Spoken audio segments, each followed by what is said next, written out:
Hi everyone, my name is भूमिका चौहान और आज मैं आपके लिए लेकर आई हूँ एक इतना जबरदस्त वीडियो जिसके अंदर हम बात करेंगे कि अब जो आखिरी के 15 डेज हमारे पास बचे हैं, बिना टाइम वेस्ट किए हम इंग्लिश की तैयारी अब कैसे करें। बहुत सारे बच्चे अभी इंग्लिश को लेकर ये सोच के बैठे कि हमारी बहुत सारी प्रेप हॉलीडेज जो हैं वो हमको मिलेंगी, एग्जाम से पहले की जो छुट्टी होती है वो हमको मिलेंगी एंड हम जो भी पढ़ाई करेंगे वो हम उन्हीं में कर लेंगे। ठीक है, कोई दिक्कत वाली बात नहीं है, मुझे इस बात से कोई प्रॉब्लम भी नहीं है, बट क्योंकि उस टाइम पे बहुत ज्यादा पैनिक होता है, पहली बात। दूसरी बात, आप लोगों का सिलेबस इंग्लिश के अंदर इतना ज्यादा बड़ा है, टॉपिक्स बहुत छोटे छोटे पूछे जाते हैं, इजी पूछे जाते हैं, बट हमको उन्हें पढ़ना भी जरूरी है, अदरवाइज हम वो नहीं आंसर कर पाएंगे। आपको लगेगा कि मैम एक एक मार्क की तो क्वेश्चन है, कोई टॉपिक अगर नहीं आएगा तो हम छोड़ देंगे, ये वाला भी माइंडसेट बच्चों का रहता है।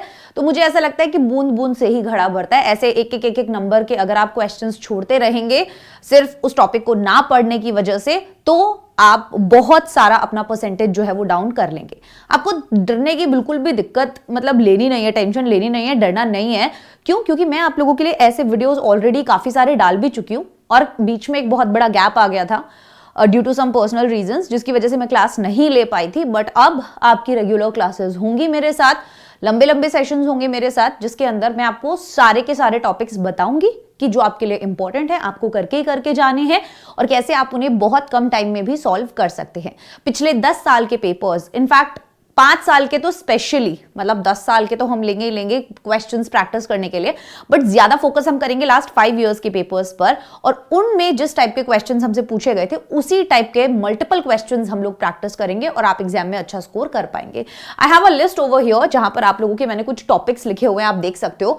ये कुछ ग्रामर के टॉपिक्स है, ठीक है, आप लोगों से जो पूछे जाते हैं, जैसे इन्फिनेटिव, फाइंड आउट इन्फिनेटिव आपको बोला जाता है। बहुत ही सिंपल सा एक टॉपिक है, बच्चा अगर नहीं जानता है इन्फिनेटिव के बारे में तो वो इजीली 1 नंबर छोड़ देता है, जबकि इस वाले टॉपिक में कुछ भी नहीं है। ठीक है, अगर आपको पता है कि इन्फिनेटिव क्या होता है, 2 प्लस वर्ब का फर्स्ट फॉर्म लगा के इन्फिनेटिव होता है, या कई बार बेयर इन्फिनेटिव भी होता है जहां पर वो 2 नहीं होता है बट वो वर्ब का काम नहीं कर रहा होता है ना, बहुत सारी चीजें। ये छोटी सी चीज है, बस 10 मिनट का टॉपिक है ये। अगर आपने मात्र 10 मिनट दे दिए तो 1 नंबर आपकी जेब में आ जाएगा। बट बच्चे क्या करते हैं, इन्फिनेटिव नाम से डर जाते हैं और क्वेश्चन को छोड़ आते हैं।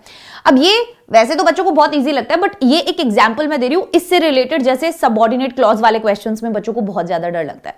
तो identify the type of sentence. अब इसमें हर टाइप का सेंटेंस आपको दिया जा सकता है, जहां पर आपको बताना होगा कि ये सेंटेंस इंपैरेटिव है, ये सेंटेंस एक्सक्लेमेटरी है, ये सेंटेंस कौन सा डिक्लेरेटिव है।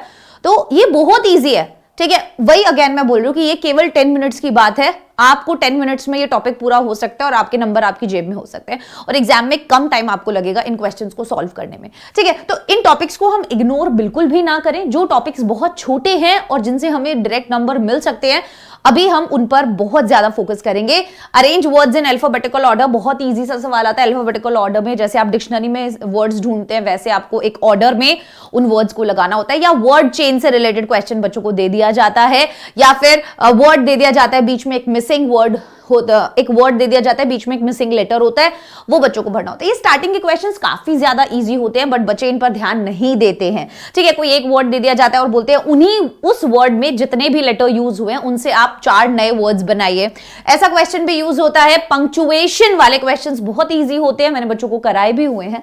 तो आप यहां पर देख सकते हैं कि काफी सारे मैंने टॉपिक्स लिखे हैं, जैसे टेंस हो गया, word register, voice, degrees of comparison, clause, जैसे सबऑर्डिनेट क्लॉज आपको फाइंड आउट करने के लिए दिया जाता है, ठीक है। या आपको बोला जाता है एक सेंटेंस देके कि इस सेंटेंस को एक्सपैंड कीजिए एक क्लॉज की मदद से, ऐसा क्वेश्चन आ जाता है। वर्बल क्वेश्चन आता है बनाने के लिए, एंटोनिम, सिनोनिम्स, प्रीफिक्स या सफिक्स लगा के बोलते हैं एंटोनिम या सिनोनिम बना दो, ठीक है। One word substitution, determiners, not only but also, conjunctions और प्रेपोजिशन से रिलेटेड क्वेश्चंस आते हैं, फाइनाइट नॉन फाइनाइट वर्ब से रिलेटेड क्वेश्चंस आते हैं, नरेशन आता है, होमोफोन्स आते हैं, क्वेश्चन टैग आता है, वॉइस आता है। ये सब टॉपिक्स आपसे पूछे जाते हैं। तो मैंने मोटा मोटा आप लोगों के सारे टॉपिक्स लिखे हैं जो प्रीवियस ईयर पेपर्स में बार बार पूछे गए हैं और सेम टाइप का क्वेश्चन पूछा गया है, ऑलमोस्ट सेम रूल से पूछा गया सवाल है, ठीक है।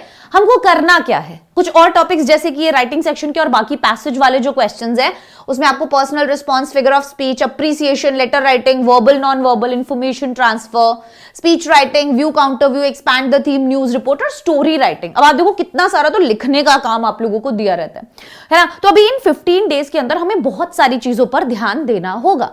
जैसे हमको ये नहीं है कि हमें केवल टॉपिक्स पढ़ने ही हैं ग्रामर के, या हम राइटिंग सेक्शन में केवल फॉर्मेट देख लेने, नहीं। हम लोगों का प्लान जो है अब 15 डेज के अंदर थोड़ा सा बदलने वाला है। अब हम ज्यादा फोकस किन चीजों पे करेंगे, आइए बात करते हैं। जो हमारे 21 टॉपिक्स हैं ग्रामर के और जो हमारे 9 टॉपिक्स हैं राइटिंग के या अदर पैसेज वगैरह के, टोटल हमारे पास 15 डेज हैं। अब से आप 1.5 घंटा 1.5 आवर फिक्स कर लीजिए अपने पूरे दिन के अंदर। कभी भी आप साइंस भी पढ़ रहे हैं, आप मैथ्स भी पढ़ रहे हैं, उन सब के बीच में मुझे पता है कि आप इंग्लिश को टाइम नहीं देते हैं, but I really want all of you, please आप डेली 1.5 आवर। मैं क्यों आपसे इतना लंबा समय मांग रही हूं, पहले बताती हूं मैं। सबसे पहली चीज आप लोगों को क्या करना है, कोई भी 2 टॉपिक्स उठाने हैं, ठीक है। 2 टॉपिक्स पर डे आपको उठाने, कोई भी 2 टॉपिक आप उठा लो पर डे। कोशिश करना एक इजी, ठीक है, और एक हार्ड। एक टॉपिक इजी वाला आपको करना है, दूसरा टॉपिक हार्ड वाला आपको करना है, जो आपके अकॉर्डिंग इजी है और जो आपके अकॉर्डिंग हार्ड है। कोई एक टॉपिक हो सकता है किसी एक सर्टेन बच्चे के लिए इजी हो लेकिन दूसरे बच्चे के लिए हार्ड हो, ठीक है। एक दिन में आपको 2 टॉपिक्स उठाने हैं। अब आपको क्या करना है, उन दोनों टॉपिक्स से रिलेटेड मैंने जो शॉर्ट वीडियोस डाले हैं, मैं ये एक्सपेक्ट कर रही हूं आप लोगों से कि आपने उनके लॉन्ग वीडियोस देखे ही हुए होंगे। अब इनमें से कुछ बच्चे ऐसे भी हो सकते हैं जिन्हें कुछ टॉपिक्स ऐसे हों जो बिल्कुल भी नहीं आते हों, है ना, कि भाई मुझे नैरेशन मैम बिल्कुल भी नहीं आता, तो उनके लिए भी मैंने पूरे लॉन्ग वीडियोस डाले हुए हैं, 1 शॉट वीडियोस डाले हुए हैं। उन बच्चों को वो लॉन्ग वीडियोस जरूर देखने चाहिए, उनको इग्नोर नहीं करना चाहिए। क्योंकि अगर आप डायरेक्टली बिल्कुल ही मतलब अगर आप पहली बार कोई टॉपिक पढ़ रहे हो और अगर आप वो शॉर्ट वीडियो से पढ़ते हो तो वो आपको समझ आने के चांसेस कम है, बट आपने वो टॉपिक्स पहले पढ़े हुए हैं तो शॉर्ट वीडियो से आप प्रॉपर रिवीजन जो है वो कर सकते हैं। तो इन 15 डेज के अंदर हम अपना रिवीजन जो है शॉर्ट वीडियोस से करेंगे, जो शॉर्ट 1 शॉट वीडियोस डाले हुए हैं मैंने, ठीक है, उनसे आप करेंगे। अगर कोई टॉपिक ऐसा लग रहा है कि नहीं मैम मुझे छोटे वीडियोस से समझ में नहीं आ रहा है, बड़े वीडियोस आप देख लो, लेकिन लाइव वाले मत देखना, जो रिकॉर्डेड सेशंस आपके लिए डले हुए हैं वो वाले सेशंस देखना, ठीक है। लाइव वाले आप कौन से देख सकते हो, मैराथन जो मैंने करवाई थी फुल है ना, वो वाली देख सकते हो 2x पे करके, काम की चीज, क्योंकि उसमें बहुत क्वेश्चन प्रैक्टिस करवाई थी और उसमें आपको ऐसा बिल्कुल भी नहीं लगेगा कि बहुत ज्यादा बातें हो रही हैं या कुछ हो रहा है, उस पार्ट को काट दो, आगे बढ़ जाओ, ठीक है। तो कोशिश करो कि जो रिकॉर्डेड 1 शॉट वीडियोस डले हुए हैं उनको आप देखें, ताकि अभी थोड़ा सा टाइम कम वेस्ट हो। जो लाइव सेशंस आप चैनल पर ले रहे हैं वो आपको यूजुअली जैसे लेते हैं वैसे लेने ही हैं। जिन बच्चों ने ऑलरेडी टॉपिक्स को अच्छे से पहले पढ़ा हुआ है वो शॉर्ट वीडियोस से अपना रिवीजन करेंगे। अब आपको क्या करना है, जो इजी और हार्ड टॉपिक आपने 2 उठाए हैं दिन के, उनके शॉर्ट वीडियोस आपको देखने हैं रिवीजन के लिए। सबसे पहले जब भी आप पढ़ने बैठ रहे हो, आपने सोच लिया कि आज मैं नैरेशन और क्वेश्चन टैग, ये 2 टॉपिक, तो नैरेशन थोड़ा सा बड़ा टॉपिक है, क्वेश्चन टैग थोड़ा सा छोटा टॉपिक है। क्वेश्चन टैग काफी इजी भी है, नैरेशन बच्चों को थोड़ा सा मुश्किल भी लगता है, तो इस टाइप के 2 टॉपिक्स हमने उठा लिए।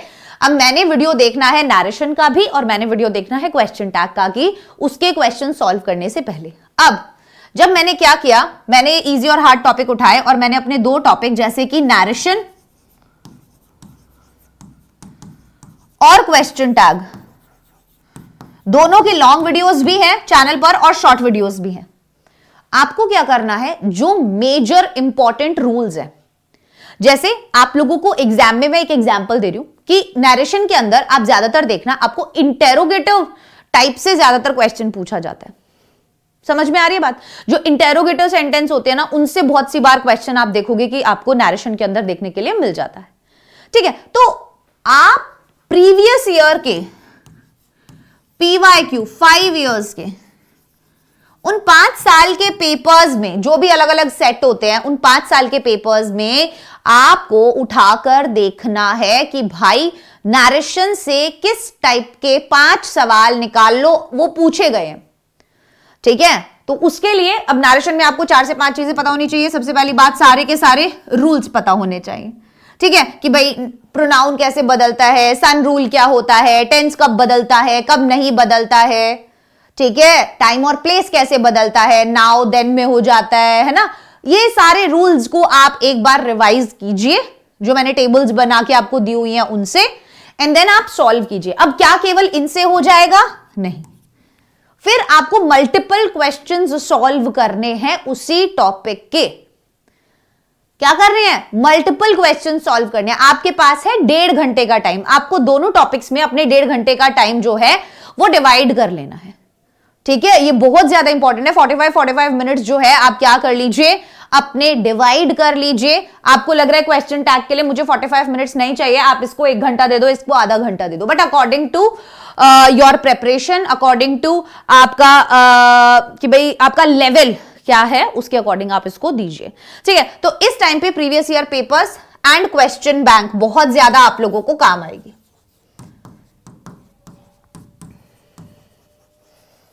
ठीक है, क्वेश्चन बैंक बहुत ज्यादा काम आएगी। इसके अलावा इधर उधर कहीं नहीं भटकना। 10 तरीके की अलग अलग बुक्स, अलग अलग रेफरेंस बुक्स इन 15 डेज में बिल्कुल भी आप लोगों को नहीं यूज करनी है। 10 तरीके के अलग अलग प्लेटफॉर्म्स पर नहीं भटकना है। डिस्ट्रैक्शंस को बिल्कुल दूर रखना है। ये 1.5 घंटा जब आप पढ़ाई कर रहे हो, तो आप जब पढ़ने बैठते हो तो आपके पास अपना पूरा का पूरा कंटेंट होना चाहिए। ऐसा नहीं है कि उस 1.5 आवर में ही आप डिसाइड कर रहे हो कि आपको कहां से पढ़ना है। आप ढूंढ रहे हो पिछले 5 साल के पेपर्स, आप ढूंढ रहे हो कि मुझे कौन सा वीडियो देखना है इस टॉपिक के लिए। ये आपके 1.5 आवर में नहीं होना चाहिए। ये तैयारी आपकी पढ़ने बैठने से पहले की है। पढ़ने जब बैठो इंग्लिश, तो अपने 2 टॉपिक्स आपके पहले से डिसाइड होने चाहिए। कौन से वीडियोस देखने हैं वो डिसाइड होना चाहिए। आपके नोट्स आपके पास होने चाहिए एंड उन दोनों टॉपिक्स के क्वेश्चंस आपके पास होने चाहिए। और आपको क्वेश्चन तब तक प्रैक्टिस करना है जब तक आपसे हर टाइप का सवाल नहीं निकल जाता। लिखकर प्रैक्टिस करना बहुत ज्यादा जरूरी है। और इसी पे मैं आगे बात कर रही थी कि अब टाइम है थोड़ा सा राइटिंग प्रैक्टिस का भी।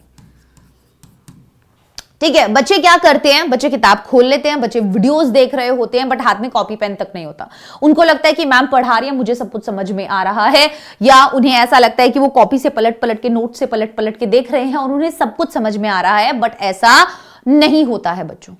जैसे ही आप बंद करेंगे, क्वेश्चन सॉल्व करने बैठेंगे, तो हो सकता है बहुत सारी चीजें आपको ना समझ में आए। इसीलिए जब आप क्वेश्चन प्रैक्टिस करें तो प्लीज लिख कर प्रैक्टिस करें। अपने आंसर्स को प्लीज लिखिए।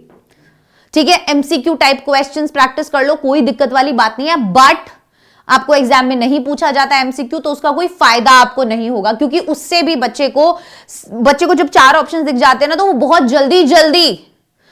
जल्दी उसको एक हेल्प मिल जाता है आंसर ढूंढने में। जब आपके सामने कोई चॉइस नहीं होता, तब रियल टेस्ट होता है कि आपको सारे के सारे रूल्स पता है या नहीं। ठीक है, इसीलिए एमसीक्यू टाइप क्वेश्चन प्रैक्टिस करने कर लो, बहुत अच्छी बात है जब पूरी प्रैक्टिस हो जाए उसके बाद। लेकिन उससे पहले कोशिश करना सब्जेक्टिव टाइप क्वेश्चंस को प्रैक्टिस करने की ज्यादा से ज्यादा। ठीक है, उसके बाद बारी आती है कि आप राइटिंग प्रैक्टिस में भी क्या क्या चीजें करेंगे। जैसे ये कुछ है, personal response, figure of speech, appreciation, letter writing, verbal, non verbal, speech writing. इन सब के अंदर सबसे पहली चीज आपका फॉर्मेट बहुत ज्यादा इंपॉर्टेंट है, जो आपको करना ही करना है। दूसरी चीज, इसमें बहुत सारा लिखने का काम है बच्चों। आप देखो तो यहां पर आता है टाइम मैनेजमेंट।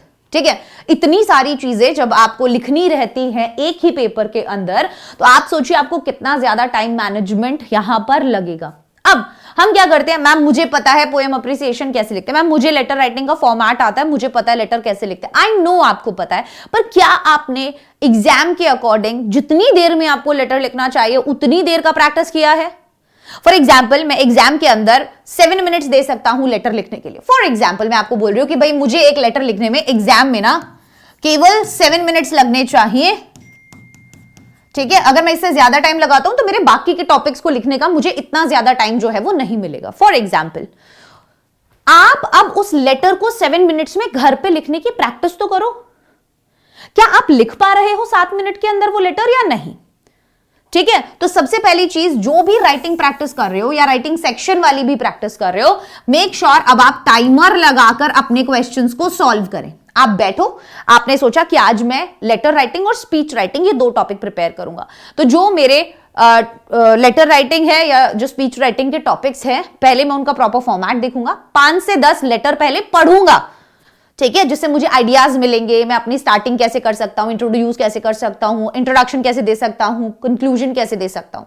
जब मुझे वो आइडिया हो जाएगा, जब मैंने 5-10 लेटर्स अच्छे से पढ़ लिए, तब मैं लिखना शुरू करूंगा उसकी हेल्प से। तब मेरे फॉर्मेट में भी गलती नहीं होगी और मेरे पास बहुत सारी चीजें होंगी लिखने के लिए। मैंने जब टाइमर लगाया और उसके बाद मैंने जब लिखना प्रैक्टिस किया, लिखना स्टार्ट किया, तो क्या मैंने उस गिवन टाइम में उस प्रेशर के अंदर अपना पूरा का पूरा लेटर कंप्लीट किया या नहीं?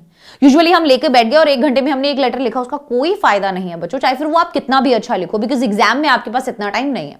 मैं अभी डीएवी स्कूल के एग्जाम देकर आई, ठीक है, उसका एक एग्जाम होता है कॉम्पिटिशन, मतलब सीबीटी, कंप्यूटर बेस्ड टेस्ट होता है उसका, ठीक है, जो कि मेरा इवेंचुअली कल ही मुझे पता चला कि क्लियर हो गया है। तो वो क्या होता है कि वहां पर स्टार्टिंग में कुछ क्वेश्चंस थे, 15 क्वेश्चंस रीजनिंग के। मैं घर से बढ़िया रीजनिंग की प्रैक्टिस करके गई थी, बट टाइमर लगाकर नहीं गई थी कि भाई प्रेशर के अंदर कैसे मुझे सॉल्व करने हैं क्वेश्चन, है ना। मैं करके गई, यार ये भी टाइप हो जाता है मेरे से, तो ये भी निकल जाता है, ये भी निकल जाता है। वहां जाके देखा कि 15 क्वेश्चंस के लिए I only have, I don't know, पता नहीं कितने, 19 मिनट्स थे मेरे पास 15 सवालों के लिए, या कुछ 20 सवालों के लिए। आई गेस मेरे 15 क्वेश्चंस थे शायद, जिनके लिए मेरे पास 19 या 20 मिनट्स थे या 18 मिनट्स थे, ऐसे कुछ मिनट्स थे। मैं जैसे मुझे पता चला ना कि टाइमर है इन्हें सॉल्व करने के लिए, मैं प्रेशर में आ गई और मेरे क्वेश्चंस छूट गए। 2 से 3 क्वेश्चंस मेरे ऐसे ही छूट गए, जिन्हें मैं देख भी नहीं पाई। ये होता है प्रेशर में। एग्जाम वाले दिन आपका मूड कैसा है, आपका बॉडी कैसे रिएक्ट कर रहा है, आप कितने नर्वस हो, आप कितनी कैसा फील कर रहे हो, आपकी बॉडी कैसे रिएक्ट कर रही है चीजों को लेकर, बहुत सारी चीजें होती है। आप बहुत ज्यादा प्रेशर फील करते हो, प्रेशर वाली सिचुएशन में आप कैसा परफॉर्म करते हो, वो बहुत इंपॉर्टेंट है। और इसकी अगर हम पहले ही तैयारी कर लेंगे तो आप जानते हैं, आप क्रिकेट देखते होंगे तो आपको पता होगा कि यार क्रिकेट के अंदर, है ना, जब पूरी देश आपसे उम्मीद लगाता है, इंडिया पाकिस्तान का जो मैच होता है, तो आपको पता है कि लोगों के ऊपर कितना ज्यादा, टीम के ऊपर कितना ज्यादा प्रेशर होता है, तब बाकी उनके साथ नहीं होता होगा। तो उनका प्रेशर के अंदर जब आप परफॉर्म करते हो, तो वो परफॉर्मेंस को बहुत लोग फिर मतलब शाबाशी देते हैं, ठीक है। तो कहने का मतलब यह है कि टाइमर लगा के प्लीज राइटिंग प्रैक्टिस कीजिए, फिर चाहे स्पीच राइटिंग है, फिर चाहे रिपोर्ट राइटिंग है। और पेपर देने जाने से पहले लिखकर प्रैक्टिस करना बहुत ज्यादा जरूरी है। अगर आप लिख कर प्रैक्टिस नहीं करते हो तो थोड़ा सा गड़बड़ हो सकता है। कुछ और चीजें जैसे कि वोकैबुलरी, ठीक है, कुछ फिक्स्ड लाइंस, या मैं बोलूं कुछ फिक्स्ड फ्रेजेस, या मैं बोलूं कुछ कोट्स, प्लीज प्रिपेयर कर लीजिए, ठीक है। कुछ चीजें स्पीच राइटिंग के लिए काम आएंगी, ठीक है। कुछ फिक्स्ड लाइंस आपको लेटर राइटिंग के लिए काम आएंगी कि यार इंट्रोडक्शन में हमेशा पहले हालचाल पूछते हैं, तो मैं ये वाली लाइन चिपका सकता हूं, या लेटर टू एडिटर के अंदर मैं स्टार्टिंग की ये फिक्स्ड लाइंस यूज कर सकता हूं। मैंने आपको सब चीजें बताई हुई हैं। कुछ फ्रेजेस अच्छे जो आप यूज कर सकते हैं अपनी स्पीच राइटिंग में, या एक्सपैंड द थीम वाले क्वेश्चंस के अंदर। Are you guys getting my point? समझ में आ रहा है? ये चीजें जैसे पोएम अप्रिसिएशन आप लोगों को पूछा जाता है, ये ऐसा सवाल है जिसमें आपको बंधे बंधाए 5 नंबर मिलते हैं, जो आपको पता है कि यार यहां से 5 नंबर का सवाल आएगा। उसमें भी बच्चे बोलते हैं मैम कौन सा इंपॉर्टेंट है। पिछले 5 साल के पेपर्स उठाकर देखो कि हर बार नया पोएम अप्रिसिएशन उठाकर दे देते हैं, ठीक है। तो कौन सा इंपॉर्टेंट है? जो पिछले 5 साल में नहीं पूछा गया वो इंपॉर्टेंट है, और जो पिछले 5 साल में रिपीट हुआ है अगर एक आधा, तो वो इंपॉर्टेंट है। कुछ भी पूछ सकते हैं वो आपसे, कुछ भी पूछ सकते हैं। तो कुछ पोएम्स हैं आपके पास, कोई बहुत सारी पोएम्स तो है नहीं, उनके पोएम अप्रिसिएशन, उनका टाइटल, ये वो, और कुछ नहीं है, कुछ भी नहीं है उसके अंदर। 2 से 3 लाइन सेंट्रल आइडिया और थीम आपको अच्छे से याद करना रहता है, बाकी सब दिया रहता है वहां पे, है ना। फिगर ऑफ स्पीच, इजीली एक फिगर ऑफ स्पीच लिखना होता है, कुछ भी नहीं है उसके अंदर। टाइम देना होगा बस आप लोगों को, लिखना होगा इन सब चीजों को। ये चीज आपकी पहले से कुछ फिक्स होनी चाहिए, कुछ प्रिपेयर होनी चाहिए। ये एग्जाम वाले जो हॉलीडेज हैं उसमें नहीं करने की चीजें हैं, ये अभी 15 डेज में आप कर सकते हो। Getting my point? आया समझ में? तो आज से ही प्लीज पहली चीज राइटिंग प्रैक्टिस स्टार्ट कर दीजिए, टाइमर लगाकर प्रैक्टिस करना स्टार्ट कर दीजिए। हर एक जो राइटिंग सेक्शन है उनके कुछ फिक्स्ड लाइंस, कुछ फिक्स्ड फ्रेजेस, कुछ कोट्स, ऐसी चीजें आप लिख लीजिए एक जगह, ठीक है। जैसे फिगर्स ऑफ स्पीच वाला जो क्वेश्चन आता है, तो उनकी प्रैक्टिस थोड़ी सी कर लीजिए, वो पता होना चाहिए कि आप ढूंढ कैसे सकते हो, ठीक है। और जो ग्रामर के टॉपिक्स हैं उनके अभी से ही, जिन बच्चों ने उन टॉपिक्स की बिल्कुल भी तैयारी नहीं की है, जाके उनका फुल वीडियो देखो। जिन्होंने तैयारी की हुई है, जिन्होंने पहले पढ़ा हुआ है, ज्यादातर बच्चों ने टेंस पढ़ा हुआ है, शॉर्ट वीडियो जाके देख लो। शॉर्ट वीडियो देखने के बाद 10 सवाल, 15 सवाल, 20 सवाल लगाओ उस टाइप के क्वेश्चन के, कि एक सेंटेंस लिख लिया, उसको अब हर टाइप के सेंटेंस, हर टाइप के टेंस में बदलो।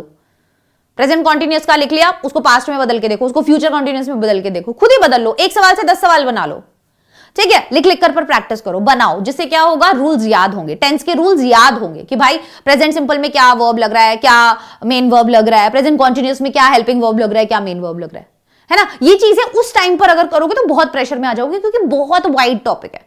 अब तुम क्लॉजेस और फ्रेजेस पढ़ने बैठते हो, तुमको बहुत ज्यादा कंफ्यूजन होता है। प्रैक्टिस करो, अभी से लगा लो वो फ्रेजेस और क्लॉजेस के क्वेश्चंस, अभी से देखो वो वीडियोस, ठीक है। और बहुत ज्यादा मुश्किल नहीं है वो, हर टाइप का एक सवाल निकालो, पर बैठना पड़ेगा। डेली का 1.5 घंटा मुझे तुमसे चाहिए है, ठीक है ना। और अपनी क्लासेस देख लो, जैसे जैसे तुमको क्लासेस मिलती हैं, उसके अलावा ये तुम्हारा पर्सनल टाइम होना चाहिए। बाकी तुम्हारी मर्जी है यार, इतना सा समय मुझे तुमसे चाहिए है। ज्यादा से ज्यादा लिख कर प्रैक्टिस करो, टाइमर लगाकर प्रैक्टिस करो, प्रीवियस ईयर पेपर्स और क्वेश्चन बैंक से प्रैक्टिस करो, जगह जगह मत भटको। डिस्ट्रैक्शंस अभी के लिए बिल्कुल दूर होने चाहिए, तुम्हारी लाइफ में होने ही नहीं चाहिए डिस्ट्रैक्शन, ये टाइम ही नहीं है, ठीक है। तो प्लीज कोशिश कीजिएगा, ठीक है।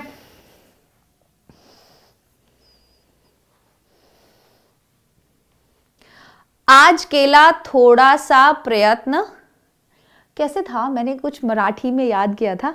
आज केला थोड़ा सा प्रयत्न, उद्याच्या मोच्या यशाची सुरुवात असते। आई थिंक मैंने सही बोला कि यार तुमको ना अभी से ही छोटे छोटे एफर्ट्स जो है वो करने पड़ेंगे, क्योंकि वो ही तुम्हारी बड़ी जो सक्सेस है उसकी शुरुआत है। तो I wish and I hope कि आप अभी से प्रैक्टिस करना स्टार्ट करेंगे। मेरे को इतना बड़ा वीडियो बनाना नहीं था, बट इवेंचुअली बन गया है। तो please please please make sure कि आप अभी से अपना टाइम टेबल जो है वो बना लें। Bye bye, take care, all the best.